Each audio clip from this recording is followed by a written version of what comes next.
പക്ഷെ കോൺഗ്രസ്സുകാരില് ഇതിലുള്ള ഇരട്ടത്തപ്പ് എന്താണെന്ന് അറിയോ?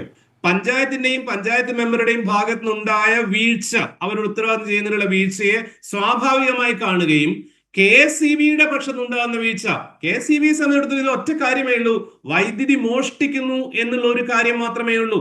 ഒരു വൈദ്യുത കമ്പിയിൽ നിന്ന് ഒരു വയറ് താഴേക്ക് ഇറക്കിയിട്ടാൽ അത് എങ്ങനെയാണ് ഫോറസ്റ്റ് ഡിപ്പാർട്ട്മെന്റിന്റെ അത്രയും വലിയ ഉത്തരവാദിത്തമാണ്? കാരണം അയാളുടെ കൃഷിയിടത്തിലാണ്, ഫോറസ്റ്റ് ഭൂമിയിലല്ല അത് ചെയ്യുന്നത്.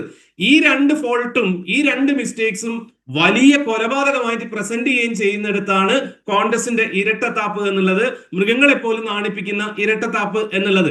പിന്നെ മാൻ ആനിമൽ കോൺഫ്ലിക്റ്റ് എന്നുള്ളത് കേരളത്തെ അടക്കം ഇന്ത്യയിലെ ഒരുവിധപ്പെട്ട സംസ്ഥാനങ്ങളിലെല്ലാം നീറുന്ന പ്രശ്നമാണ്.